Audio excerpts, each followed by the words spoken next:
नमस्कार मित्रांनो, जय महाराष्ट्र. सुरुवातीलाच महत्त्वाची बातमी आता समोर येत आहे, ती थेट दिल्लीतून, देशाच्या राजधानीतून. महाराष्ट्राच्या राजकीय पटलावरून धक्कादायकरित्या ही बातमी येत असतानाच शिवसेना पक्षप्रमुख उद्धव ठाकरे आणि सामान्य शिवसैनिकांसाठी मात्र आनंद देणारी आणि आनंदित करायला लावणारी महत्त्वाची अपडेट आहे. उद्धव ठाकरे यांना दिल्लीत मोठं पद, भाजपचे धाबे मात्र पूर्णपणे दणाणणारं, याची चर्चा. उद्धव ठाकरे भाजपला जड जाणार, केंद्रात नायडू नितीश. भाजपाच्या विरोधात ठाकरेंनी बांधली पहिल्यांदाच नवी मोटार. गेल्या कित्येक महिन्यांपासून केंद्रामध्ये भाजपचे सरकार उलटणार, भाजप सरकारमध्ये राहणार नाही तर मित्रपक्ष हे भाजपचा काटा काढतील, अशा प्रकारच्या वेगवेगळ्या बातम्या सध्या प्रसारमाध्यमांवर तेव्हापासून येत होत्या. आणि अखेर त्या बातम्यांना कुठेतरी एक मोठ्या प्रकारची क्लिप मिळाली असून राज्याच्या राजकारणामध्ये उद्धव ठाकरे हे भाजपला लढणारे महाराष्ट्रातील एकमेव नेते होते आणि त्यांनीच आता देशभरातील प्रादेशिक पक्षांची मोट बांधून भाजपला थेट घरचा रस्ता दाखवण्याची जोरदार तयारी सुरू केली आहे. आणि त्या तयारीला उद्धव ठाकरेंना मात्र अतिशय जबरदस्त यश आल्याची देखील चर्चा मुंबईतून सुरू झालीय. उद्धव ठाकरे यांना नेमके दिल्लीत काय मिळतंय पद आणि केंद्रामध्ये भाजपची सत्ता कशी उलथून पडली? मित्रांनो, पुढच्या 2 मिनिटांमध्ये आपण जाणून घेऊया देशाच्या राजकारणाकडे पाहण्याचा भाजपचा दृष्टिकोन. आणि उद्धव ठाकरेंनी मात्र सगळ्यांनाच आपल्या राजकीय खेळीने सगळ्यांना घाम फोडलाय. तो कसा, ते आता आपण पुढच्या 2 मिनिटात जाणून घेऊया. बघूया महाराष्ट्राच्या राजकीय पटलावरील उद्धव ठाकरेंना सर्वोच्च स्थानी घेऊन जाणारी सगळ्यात मोठी राजकीय बातमी. नवी दिल्लीच्या राजकीय वर्तुळामध्ये सध्या एकच चर्चा रंगली आहे आणि या चर्चेने मात्र भाजपचे पूर्ण धाबे दळाणले आहेत. उद्धव ठाकरे यांना दिल्लीत मोठी जबाबदारी मिळणार, या चर्चेने भाजपच्या गोटात मात्र खळबळ उडाली असून सत्ताधारी पक्षाचे धाबे दणाणले. त्याचे चित्र आहेत महाराष्ट्रापुरते मर्यादित राहिलेले ठाकरे आता राष्ट्रीय राजकारणामध्ये निर्णायक भूमिका बजावण्याच्या तयारीत असल्याची भूमिका मांडत आहेत.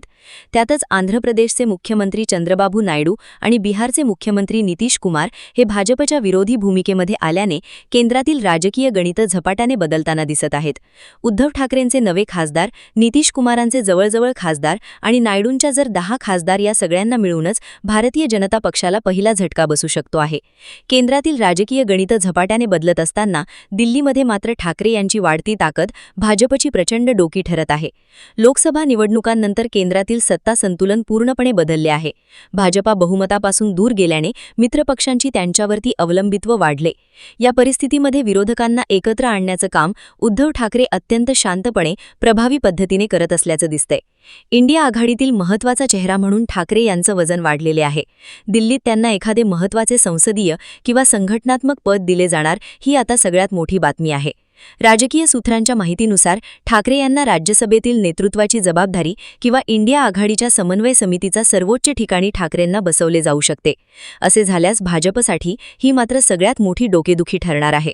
कारण सबंध देशांमध्ये भाजपचं संपूर्ण काम माहीत असलेला देशातील एकमेव नेता म्हणजे उद्धव ठाकरे आहेत. याच कारणास्तव आक्रमक चेहरा म्हणून उद्धव ठाकरेंकडे पाहिलं जातंय. भाजपची मात्र आता अस्वस्थता वाढली आहे. उद्धव ठाकरे हे मवाळ, संयमी आणि मुद्देसूद राजकारणासाठी ओळखले जातात. आक्रमक भाषेपेक्षा रणनीतीवरती भर देणारे ठाकरे दिल्लीत सक्रिय झाले तर भाजपच्या राजकारणाला ते अधिक जड जाणार, हे भाजप नेत्यांनाही चांगलंच ठाऊक आहे. म्हणूनच ठाकरे यांच्या प्रत्येक हालचालींकडे भाजप बारकाईने लक्ष ठेवून आहे. महाराष्ट्रामध्ये शिवसेना फुटल्यानंतर भाजपला राजकीय फायदा झाला असला तरी राष्ट्रीय पातळीवर मोदी ठाकरे यांची प्रतिमा अधिक मजबूत असल्याचं आपण पाहिलं आहे. फोडाफोडीच्या राजकारणाचा बळी घेऊन अशी सहानुभूती ठाकरे यांना मिळत असून तशी सहानुभूती फक्त उद्धव ठाकरेंची ताकद 5 पट वाढवत आहे. नायडू आणि नितीश कुमार यांनी मात्र भाजपला धक्का देण्याची तयारी जोरदार सुरू केली आहे. इंडिया आघाडीत येऊन आपणाला देशाचे पंतप्रधानपद आणि एकाला उपपंतप्रधानपद मिळून आपण काय करू शकतो, याची तजवीज त्यांनी सुरू केली आहे. केंद्रातील सत्ता समीकरणात सर्वात महत्त्वाचा मुद्दा म्हणजे चंद्रबाबू नायडू आणि नितीश कुमार यांची भूमिका. हे दोन्ही नेते सध्या भाजपसोबत असले तरी त्यांच्या नाराजीची चर्चा उघडपणे सुरू असते. विशेषतः विशेष राज्याचा दर्जा, आर्थिक पॅकेज आणि मंत्रिमंडळातील प्रतिनिधित्व यावरून दोन्ही नेते भाजपवर नाराज असल्याचे सांगितले जाते.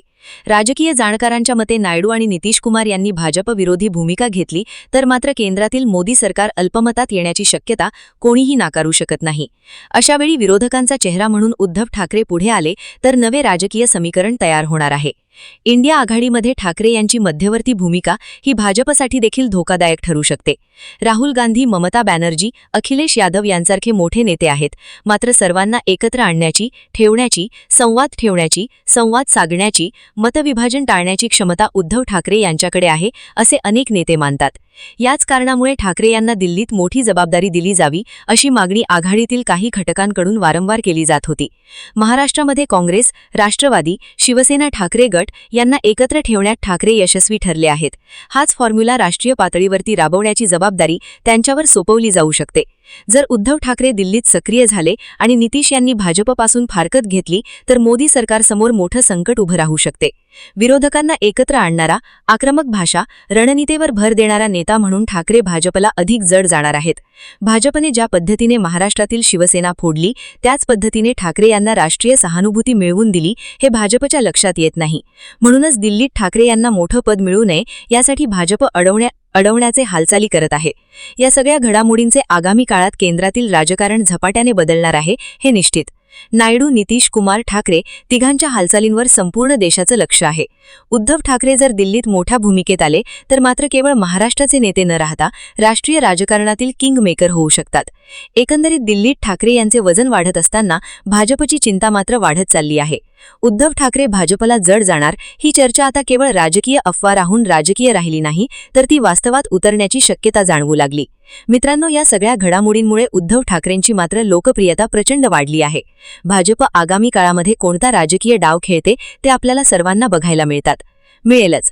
मात्र तरी सध्याच्या घडीला केंद्रातील बहुतांश नेत्यांनी उद्धव ठाकरे यांच्या नावाला पसंती दर्शवली आहे. त्यामुळे केंद्रात ठाकरेंचं वजन वाढलं तर भाजपचं वजन मात्र अर्ध्यावर येईल, ही देखील तेवढीच धक्कादायक बातमी आता केंद्रातून समोर येते. आगामी काळामध्ये केंद्र इंडियाकडे नेते उद्धव ठाकरेंवर ही जबाबदारी सोपवण्यात का, ते बघावं लागेल. तुम्ही यावर प्रतिक्रिया द्या आणि याबाबत तुमचं मत कॉमेंट बॉक्समध्ये नक्की द्या. आणि अशाच माहितीपूर्ण व्हिडिओसाठी आपल्या चॅनलला सबस्क्राईब करायला विसरू नका. धन्यवाद.